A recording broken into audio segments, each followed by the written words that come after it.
Hello everyone. मैं अनुभव खंडेलवाल स्वागत करता हूं आपका हमारे YouTube channel study with experience पर। आज हम एफसीआई सीरीज के अंदर वर्टिब्रेट्स पेस्ट की बात करेंगे। फर्स्ट ऑफ ऑल तो मैं उन सभी स्टूडेंट्स को थैंक यू बोलना चाहता हूं जिन्होंने मुझे मैसेज किया, है ना, for appreciation of this content and video. तो सभी का तहे दिल से धन्यवाद।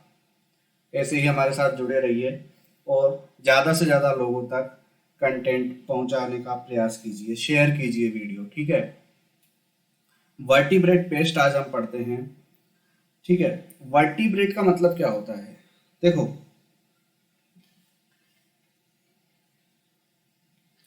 वर्टिब्रेट्स का अंदर आता है कि ऐसे ऑर्गेनिज्म जिसमें क्या पाई जाती है, स्पाइनल कोड पाई जाती है, ठीक है। स्पाइनल कोड जिसके अंदर पाई जाती है, रीढ़ की हड्डी जिसमें पाई जाती है, उसे हम वर्टिब्रेट्स कहते हैं, ठीक है। जब क्लासिफिकेशन हुआ तो रीढ़ की हड्डी के आधार पर, स्पाइनल कोड के आधार पर भी क्लासिफाइड किया गया है ऑर्गेनिज्म को। कुछ वर्टिब्रेट्स होते हैं, कुछ इनवर्टिब्रेट्स होते हैं। इनवर्टिब्रेट्स में रीढ़ की हड्डी नहीं पाई जाती। जो हम पेस्ट या इंसेक्ट जो हम पढ़ते थे आर्थ्रोपोडा के अंदर, आर्थ्रोपोडा में जो इंसेक्ट पड़े हैं वो इनवर्टिब्रेट्स होते हैं, उनमें रीढ़ की हड्डी नहीं पाई जाती। यहाँ हम जो पेस्ट पढ़ेंगे, ठीक है, वर्टिब्रेट पेस्ट पढ़ेंगे, उसका मतलब है कि उनके अंदर स्पाइनल कोड पाई जाती है। जो ये वर्टिब्रेट्स होते हैं, ये क्रेनिटा भी हम इसको कहते हैं, क्रेनिटा, ठीक है। क्रेनिटा, इसका जो फाइलम होता है, वर्टिब्रेट्स का फाइलम जो है वो कोर्डेटा होता है। कोर्डेटा कोड से ही आया, स्पाइनल कोड से, तो कोर्डेटा इसका फाइलम होता है। और इसका सब फाइलम जो है वो वर्टिब्रेटा होता है, सब फाइलम वर्टिब्रेटा। तो वर्टिब्रेट्स के बारे में तुम ये जान गए कि वे ऑर्गेनिज्म जिसमें स्पाइनल कोड पाई जाती है वर्टिब्रेट्स कहलाते हैं। ये फाइलम कोर्डेटा के अंदर आते हैं और सब फाइलम वर्टिब्रेटा के अंदर आते हैं, वर्टिब्रेटा, ठीक है। सब फाइलम वर्टिब्रेटा के अंदर आते हैं। अच्छा, अब पेस्ट क्या होता है? पेस्ट का मतलब ऐसा ऑर्गेनिज्म जो कि फूड को या क्रॉप को, हम हमारे मैनर में बात कर रहे हैं, उसको अगर नुकसान पहुंचाता है तो वो सब पेस्ट कहलाते हैं, ठीक है। पेस्ट कुछ भी हो सकता है, एक वीड भी पेस्ट होता है ना। एक ऑर्गेनिज्म भी हो सकता है, कोई प्लांट भी हो सकता है, जो भी कोई हानि पहुंचाए उसे हम पेस्ट कहते हैं, ठीक है। अब इसके अंदर देखो, वर्टिब्रेट्स के अंदर कई सारे ऑर्गेनिज्म आते हैं, जैसे रोडेंट्स हो गए, बर्ड्स हो गई, है ना। तो ये सब इसके अंदर, जिसके अंदर रीढ़ की हड्डी पाई जाती है, वो सब आते हैं। सबसे पहले हम वर्टिब्रेट पेस्ट के अंदर बर्ड्स की बात करते हैं। बर्ड्स या पक्षी, ठीक है, जो ये होते हैं, ये ग्रेनिवोरस बर्ड्स होती है जो कि फूड हम अपनी क्रॉप फील्ड से प्राप्त करती है, क्रॉप फील्ड से लेते हैं, ठीक है। ग्रेनिवोरस का मतलब है कि ये ग्रेन कंज्यूम करती है, सीड कंज्यूम करती है, ठीक है, क्रॉप फील्ड पे। ये अपना नेस्ट जो बनाती है, ये भी फील्ड के आसपास बनाती है जहाँ क्रॉपिंग एरिया होता है, और क्रॉप को अफेक्ट करती है, वहां से ये फूड लेती है, तो इसलिए हमारी क्रॉप पे असर पड़ता है इसका। इसका जो ससेप्टेबिलिटी होती है क्रॉप्स की, वो सोइंग के टाइम पर, सीडलिंग के टाइम पर और राइपनिंग के टाइम पर। जब हम क्रॉप को सोइंग करते हैं, जब सीडलिंग निकलते हैं, छोटे प्लांट्स निकलते हैं, या फिर अगर फ्रूट्स में जब वो पक जाते हैं, लूज हो जाते हैं, तब ये बर्ड्स जो है इनमें अटैक करती है, ठीक है। इंडिया के अंदर जो है बर्ड्स की लगभग 1200 स्पीसीज है और 20 ऑर्डर है, ठीक है। ये स्पीसीज और ऑर्डर क्या है, मैं आगे अभी टेक्सोनॉमी हायरार्की बता दूंगा, किंगडम, डिवीजन, फाइलम जो भी है, उसमें आगे हम डिस्कस कर लेंगे। तो 1200 स्पीसीज है और 20 ऑर्डर होते हैं, ठीक है। ये जो बर्ड्स होती है, ये अपना नेस्ट फीस्ट के आसपास बनाती है, इसलिए लॉस, और इसका जो लॉस होता है, इसके द्वारा जो हानि होती है, वो वेरी करता है, रीजन टू रीजन वेरी करता है, किस रीजन में है, क्योंकि वहां कौन से पेस्ट पाए जा रहे हैं, कौन से बर्ड पाए जा रही है, ये डिपेंड करता है। सीजन टू सीजन डिपेंड करता है। कुछ जो बर्ड्स है वो अलग सीजन में एक्टिव रहती है, कुछ अलग में रहती है, तो सीजन टू सीजन, ठीक है, ये भी वेरी करता है। और बर्ड की स्पीसीज भी वेरी करती है, कौन सी स्पीसीज अफेक्ट कर रही है। तो ये सब जो अफेक्शन होता है, जो भी ये अफेक्ट करती है, क्रॉप लॉस होता है, वो इन सब चीजों पर डिपेंड करता है। ठीक है, इसके अलावा जो ये बर्ड्स होती है, थोड़ी हम बात ही कर लेते हैं इसकी।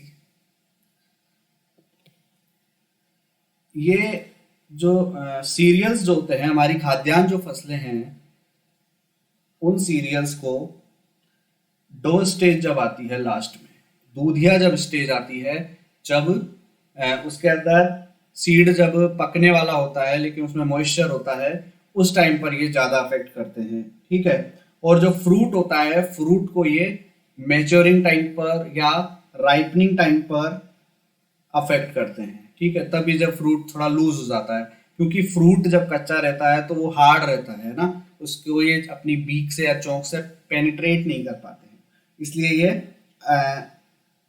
अफेक्ट करते हैं जो राइपनिंग स्टेज या फिर मैच्योरिंग स्टेज पर करते हैं।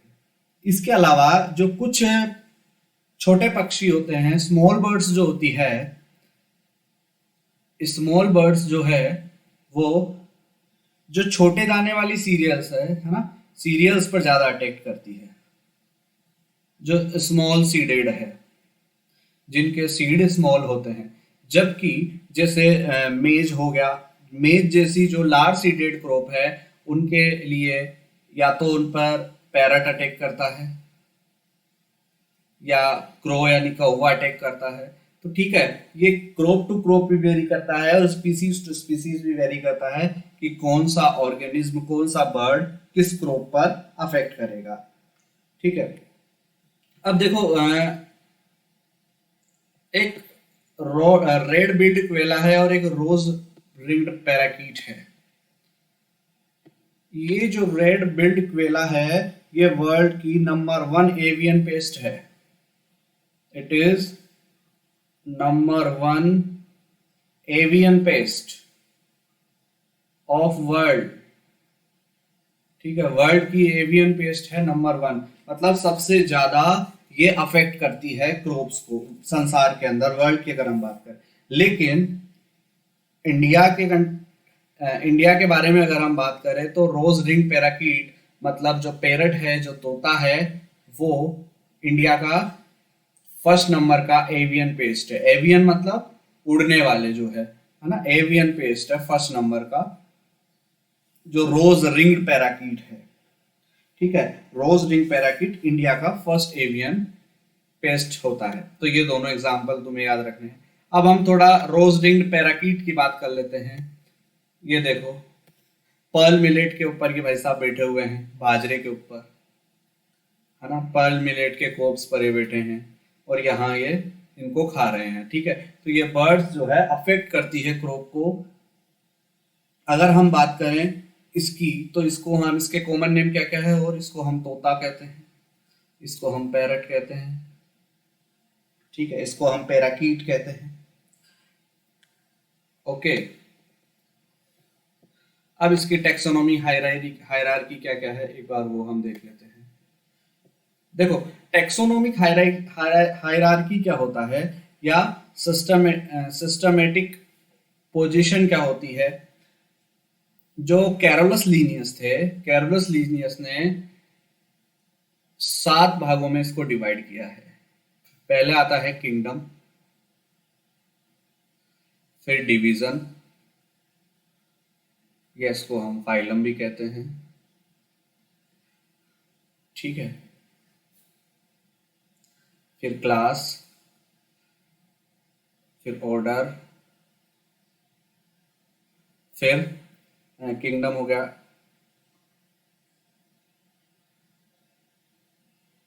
Genus, and then species. ये तो 6 हुए।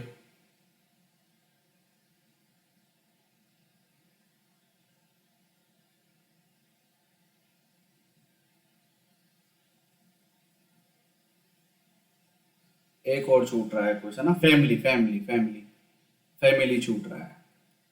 तो kingdom, division, class, order, family, genus and species, ये 7 भागों में डिवाइड किया था किसी भी टेक्सोनॉमी हायरार्की को या सिस्टमेटिक पोजीशन को हम कैरोलस लीनियस ने 7 भागों में। जैसे किंगडम है ना, जैसे किसी का अगर नाम देना होता है तो इन सातों के आधार पर, उसके कैरेक्टर के आधार पर उन्हें इनमें डिवाइड कर दिया जाता है। जैसे किंगडम 2 टाइप के किंगडम है, प्लांटी किंगडम है और एनिमेलिया किंगडम है। कोई अगर प्लांट स्पीसीज होती है तो उसे प्लांटी में रख दिया जाता है, और कोई एनिमल होती है तो एनिमेलिया में रख दिया जाता है। उसी तरीके से और नीचे आने पर जिस जिस तरीके से उसके कैरेक्टरिस्टिक्स होते हैं उस आधार पर इनको डिवाइड कर दिया जाता है। तो अगर हम किसकी बात करें, तोता की बात करें, है ना, रोज रिंग्ड पैराकीट की अगर बात करें तो इसका जीनस है सिटेक्युला और इसकी स्पीसीज है क्रामेरी। तो इस जीनस और स्पीसीज को मिलाकर हम बॉटनिकल या फिर बायोलॉजिकल या जूलॉजिकल नेम कहते हैं। ठीक है, अगर कोई प्लांट है तो उसे बॉटनिकल कह देंगे और कोई एनिमल है तो उसे जूलॉजिकल नेम कह देंगे। तो सिटेक्युला क्रामेरी जो है इसका तोते का साइंटिफिक नेम हो गया, जो कि पहला जीनस को डिनोट करता है और दूसरा नाम स्पीसीज को डिनोट करता है। जीनस का फर्स्ट लेटर बड़ा होता है, स्पीसीज का फर्स्ट लेटर स्मॉल होता है, ये सब जानते हैं। इसके अलावा ये इटैलिक लैंग्वेज में लिखा जाता है, सॉरी ये यहाँ पर इटैलिक नहीं है तो इसलिए हम इसके नीचे अंडरलाइन कर देते हैं। अगर इसे आप कॉपी पे पेन से लिख रहे हैं तो इसे आप अंडरलाइन कर सकते हैं, और अगर टाइप कर रहे हैं तो इसको इटैलिक अक्षर में लिखा जाता है। इसका जो ऑर्डर होता है वो सिटेसिफॉर्मिस है और फैमिली सिटेसिडी होती है।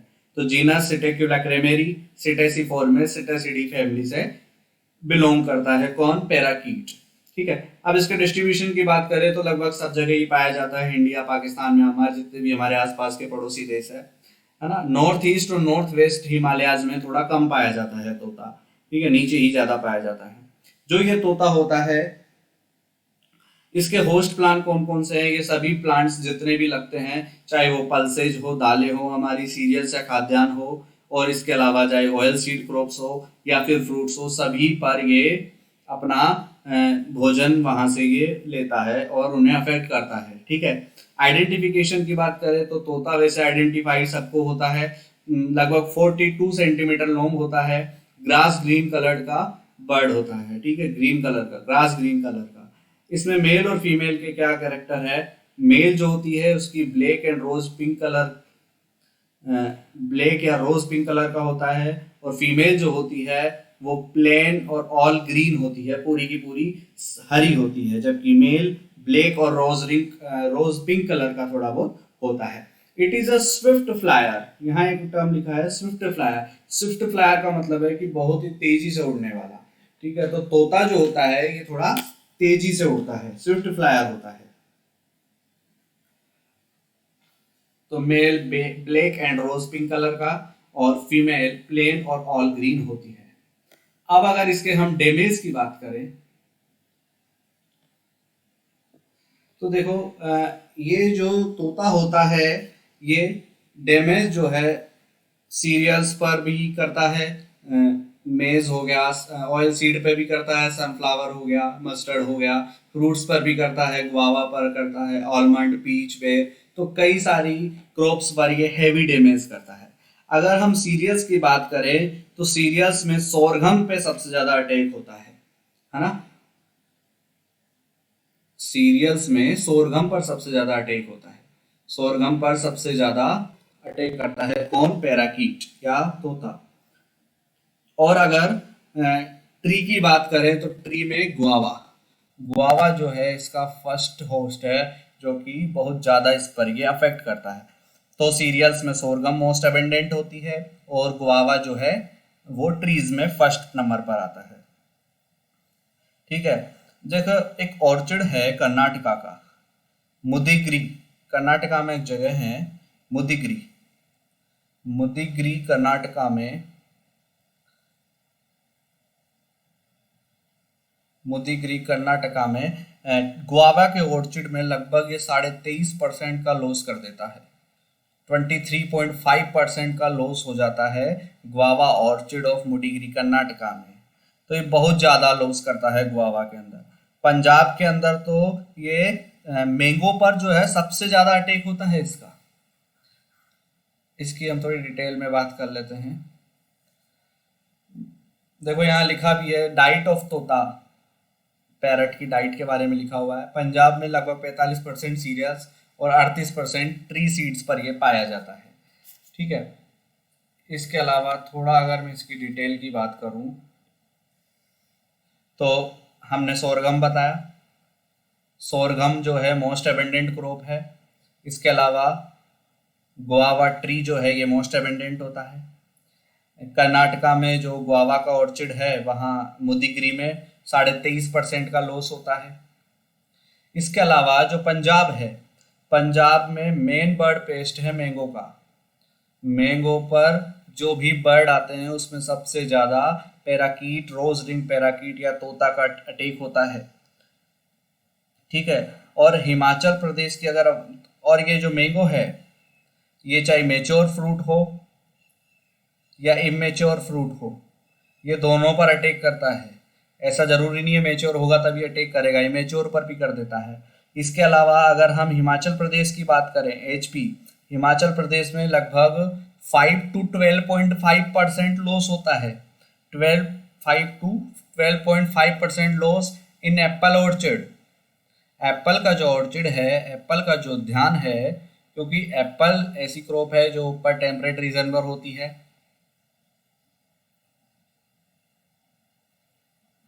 टेम्परेट रीजन पर सबसे ज़्यादा होती है, जम्मू कश्मीर है, उत्तराखंड है, हिमाचल प्रदेश है, वहाँ ज़्यादा होती है। तो वहाँ पर भी लगभग 5 से 12.5% लॉस जो है ये पैराकीट के द्वारा होता है। आंध्र प्रदेश में लगभग 3 to 6% लॉस होता है। ठीक है, और गुजरात में, आंध्र प्रदेश एंड गुजरात में 3.6 to 20% लॉस होता है। ठीक है, आंध्र प्रदेश में 3 to 6%, गुजरात में 3.6 to 20%। और किस क्रॉप पर? पोमोग्रेनेट, अनार पर। अनार की जो क्रॉप है वो आंध्र प्रदेश में 3.6% लॉस और 3 to 6%, एंड गुजरात में 3.6 to 20% लॉस जो होता है वो पोमोग्रेनेट पर किसके द्वारा होता है? किसके द्वारा? पैराकीट के द्वारा। और नॉर्थ वेस्ट में, राजस्थान वगैरह की अगर हम बात करें तो वो पर्ल मिलेट पर बहुत ज़्यादा अटैक होता है। जो अभी हमने ऊपर पिक्चर देखी थी वो भी पैराकीट की पर्ल मिलेट के ऊपर थी। ठीक है, तो पर्ल मिलेट के ऊपर बहुत ज़्यादा अटैक होता है नॉर्थ वेस्ट में।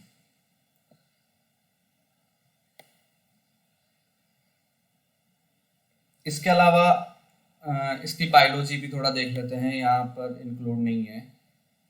एक सेकेंड, देखो बायोलॉजी की अगर मैं बात करूं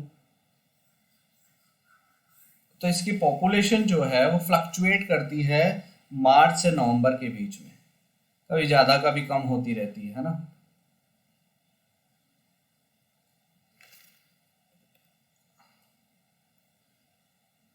इसकी जो पॉपुलेशन है, पैराकीट की जो पॉपुलेशन है वो मार्च से नवंबर के बीच में फ्लक्चुएट करती है।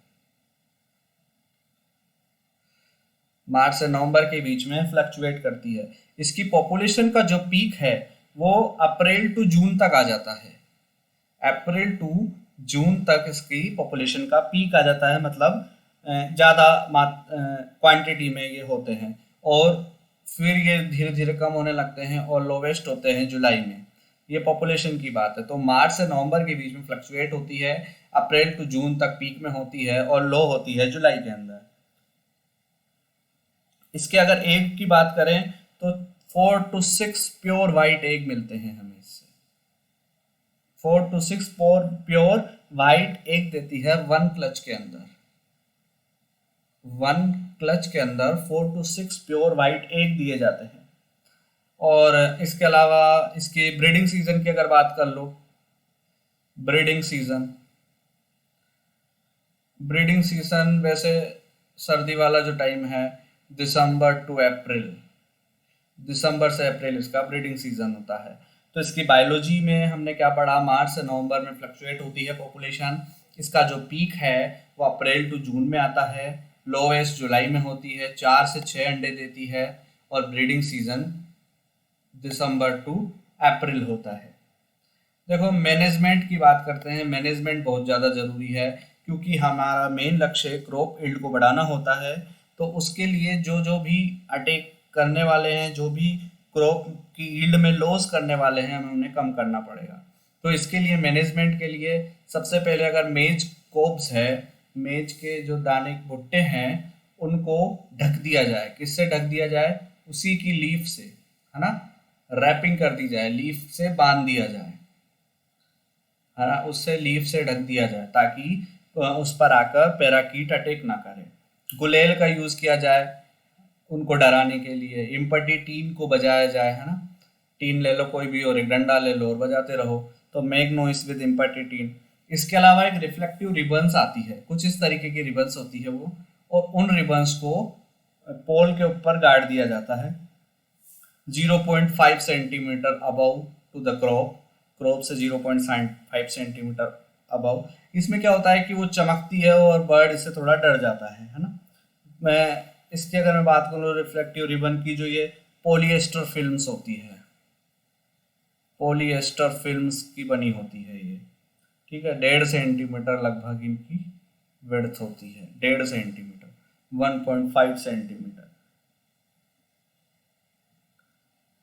तो इस तरीके से इस रिफ्लेक्टिव रिबन्स का यूज किया जाता है इनको डराने के लिए। पर ये ज़्यादा इफेक्टिव नहीं है क्योंकि फिर वो इसके आदी हो जाते हैं, उन्हें समझ में आ जाता है कि ये सब हमें पागल बनाने के लिए रखा हुआ है।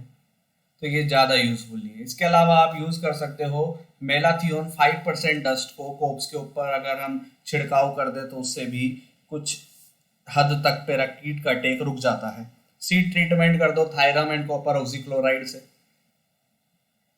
इसके अलावा कुछ फ्रूट बियरिंग ट्री लगा दो ताकि जो मेन क्रॉप है हमारी वो बची रहे। जैसे इमली लगा दो, टैमरिंड या मलबरी सहतूत लगा दो। क्रॉप एरिया के आसपास कुछ फ्रूट बियरिंग ट्री लगाने से भी पैराकीट का अटैक क्रॉप्स पर कम होता है।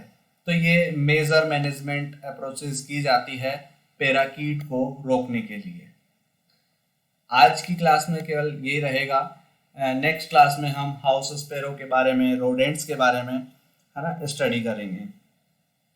अगर आपको क्लास पसंद आ रही है तो प्लीज़ इसको ज़्यादा से ज़्यादा अपने दोस्तों तक शेयर कीजिए ताकि सभी इसका फ़ायदा उठा सके। और हाँ, एग्ज़ाम में बहुत कम टाइम बचा है, 17 जुलाई एग्ज़ाम डेट है अभी तक। तो अपनी तैयारी उसी हिसाब से रखें। And thank you.